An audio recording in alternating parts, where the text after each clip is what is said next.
दिल्ली की नई मुख्यमंत्री बनते ही रेखा गुप्ता ने बिहार को दिया बड़ा सम्मान। नमस्कार, न्यूज़ पोनेशन देख रहे हैं आप और मैं हूं आपके साथ साक्षी झा। 27 साल बाद दिल्ली में बीजेपी ने प्रचंड बहुमत की सरकार बनाई और आज दिल्ली की नई मुख्यमंत्री रेखा गुप्ता ने शपथ ग्रहण भी कर लिया। लेकिन ये जो तस्वीर हम आपको दिखा रहे हैं, ये तस्वीर ठीक एक दिन पहले की है, जब रेखा गुप्ता को विधायक दल का नेता चुना गया।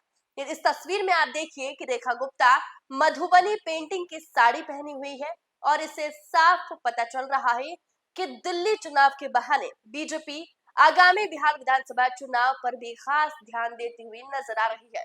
दरअसल आपको बता दें कि बिहार में भी विधानसभा चुनाव नजदीक है और इसी को देखते हुए आपको याद होगा कि जब लोकसभा में वित्त मंत्री निर्मला सीतारमण ने बजट पेश किया था, इस दौरान निर्मला सीतारमण ने जो साड़ी पहनी थी वो भी मधुबनी पेंटिंग वाली थी और जिसकी वजह से निर्मला सीतारमण की वो साड़ी काफी सुर्खियों में रही।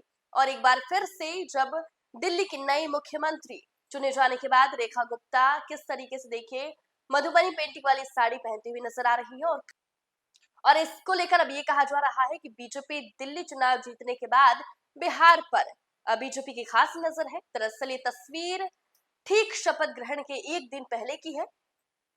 बता दें कि दिल्ली की नवनिर्वाचित मुख्यमंत्री रेखा गुप्ता बुधवार को विधायक दल की बैठक में बिहार की प्रसिद्ध मधुबनी पेंटिंग वाली साड़ी पहने नजर आई। ये सिर्फ एक परिधान नहीं बल्कि बिहार की समृद्ध कला, संस्कृति और परंपरा का सम्मान भी है। इससे पहले वित्त मंत्री निर्मला सीतारमण भी बजट पेश करने के दौरान मधुबनी पेंटिंग वाली साड़ी पहन चुकी है। बता दें कि बुधवार को दिल्ली में बीजेपी विधायकों की बैठक में रेखा गुप्ता को विधायक दल का नेता चुना गया। इसके बाद उन्होंने उपराज्यपाल से मुलाकात कर सरकार बनाने का दावा पेश किया। इस दौरान उन्होंने रेड ब्लाउज के साथ पीले रंग की चौड़े बॉर्डर वाली साड़ी पहनी, जिसमें बॉर्डर और पल्लू पर खूबसूरत मधुबनी पेंटिंग। बता दें कि बिहार बीजेपी ने अपने सोशल मीडिया हैंडल एक्स पर उनकी तस्वीर भी शेयर करते हुए लिखा कि दिल्ली में नेतृत्व परिधान में बिहार का गौरव। नवनिर्वाचित मुख्यमंत्री रेखा गुप्ता ने मधुबनी पेंटिंग की साड़ी पहनकर उपराज्यपाल से मुलाकात की। ये केवल परिधान नहीं बल्कि बिहार और पूर्वांचल की संस्कृति, कला और सम्मान की पहचान है, जो देश में अपनी चमक बिखेर रही है। इससे पहले 1 फरवरी को केंद्रीय वित्त मंत्री निर्मला सीतारमण ने बजट पेश करते समय मधुबनी पेंटिंग वाली साड़ी पहनी थी। ये साड़ी उन्हें पद्मश्री विजेता दुलारी देवी ने भेंट की थी। वहीं दिसंबर में क्रेडिट आउटरीच कार्यक्रम के दौरान जब निर्मला सीतारमण मधुबनी गई थी, तब दुलारी देवी ने उन्हें ये साड़ी तोहफे में दी थी। वहीं रेखा गुप्ता और निर्मला सीतारमण जैसी प्रभावशाली महिलाओं द्वारा मधुबनी पेंटिंग की साड़ी पहनने से बिहार की लोक कला को राष्ट्रीय पहचान मिल रही है।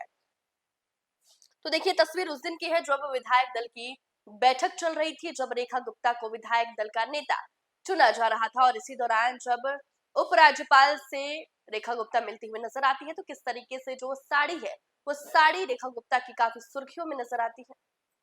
तो देखिए जो तस्वीर है वो बुधवार की है, जब दिल्ली के विधायक दल के नेताओं की बैठक चल रही थी और उसी बैठक में रेखा गुप्ता को विधायक दल का नेता चुना गया। इस दौरान रेखा गुप्ता उपराज्यपाल से मिलते हुए दिल्ली में सरकार बनाने की दावेदारी पेश कर रही थी और इस दौरान जो रेखा गुप्ता ने साड़ी पहनी थी तो मधुबनी पेंटिंग वाली साड़ी पहनी थी और इस मधुबनी पेंटिंग की साड़ी को लेकर अब दिल्ली से लेकर बिहार तक की सियासत गरमाई हुई है, क्योंकि बीजेपी एक चुनाव खत्म होने के साथ ही दूसरे चुनाव की तैयारियों में जुट जाती है। और ऐसे में अब ये कहा जा रहा है कि जिस तरीके से रेखा गुप्ता जो दिल्ली की नवनिर्वाचित मुख्यमंत्री बनी है, उनका मधुबनी पेंटिंग वाली साड़ी पहनना कहीं ना कहीं बिहार में होने वाले विधानसभा चुनाव को लेकर बीजेपी ने अपना बड़ा दांव खेल दिया है। और इससे पहले भी जब लोकसभा में वित्त मंत्री निर्मला सीतारमण बजट पेश करने जा रही थी, उस दौरान भी निर्मला सीतारमण मधुबनी पेंटिंग वाली ही साड़ी में नजर आई, जो कि खूब सुर्खियां बटोरी। और एक बार फिर से दिल्ली के नवनिर्वाचित मुख्यमंत्री रेखा गुप्ता भी मधुबनी पेंटिंग वाली साड़ी में नजर आई और इसको लेकर अब बिहार से लेकर दिल्ली तक इसकी चर्चा तेज हो गई है। फिलहाल के लिए हमें दीजिए इजाजत, आप देखते रहें न्यूज़ पोनेशन।